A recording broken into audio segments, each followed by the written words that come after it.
Hey Paranormal fans, welcome to Black Cat Crossing's Top 5 List Series. Grab a snack, cuddle up, and join us for our list of Top 5 Weird Ouija Board Stories. Number 5. In 1993, not long after their wedding, Harry and Nicola Fuller were murdered. Their murders were brought against Stephen Young, an insurance broker. Young was found guilty in his first trial, but it was later uncovered that the jury used a Ouija board to decide whether or not he was guilty. Of course, Ouija board responses are rarely accepted in a court of justice. A fresh trial was begun where he was once more found guilty of the murders. Number 4. When you ask someone why they did something bad, you don't expect them to say that a Ouija board told them to do it. But that is precisely what occurred in the case of Brian Roach's murder. Roach, a former mayor of Minso, Oklahoma, was assassinated by his mother-in-law in 2001.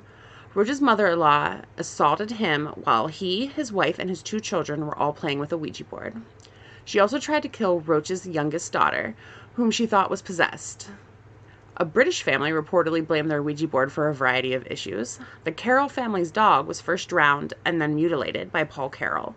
His wife and daughter took a lot of prescription medications after a Ouija board session. After swallowing the tablets, they attempted to set fire to their home. Number 3. Bill Wilson struggled with alcoholism during the 1930s. After being warned by a doctor that he had a wet brain and could either struggle with alcohol for the rest of his life or die from it, Bill had nearly given up. On December 11th, 1934, Bill had a spiritual awakening and stopped drinking. Wilson had always been fascinated with spiritualism and the afterlife, so he and his wife Lois used their Ouija board to figure out what they should do next. Wilson claims the Ouija board advised him to seek out other alcoholics and create an Alcoholics Anonymous group. Wilson said the spirit of a 15th century monk named Boniface had helped him come up with the proposed structure of AA in a letter to his mentor and priest, Father Dowling. Number 2. The most famous Ouija-generated book is Jap Heron, a novel written from the Ouija board. The novel was written by Mark Twain, or rather, the ghost of Mark Twain, and published in 1917. Due to the great popularity of Ouija boards at the time, the novel, which was transcribed by medium Emily Grant Hutchings and published 7 years after Twain's death, was a moderate hit. Twain's daughter would later sue Hutchings. Number 1.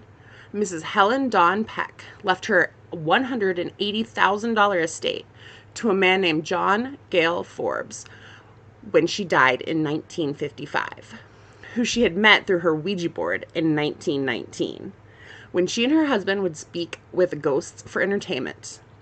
Peck thought Forbes was locked up at a mental institution and had written to a number of people in an attempt to locate him. If Forbes could not be found, her money was to be put into a trust fund to explore mental telepathy for the understanding and care of insane people. Thanks for joining us for our top 5 weird Ouija board stories. Have a weird or scary Ouija board story? Drop us a comment below, and we'll see you again in the unknown.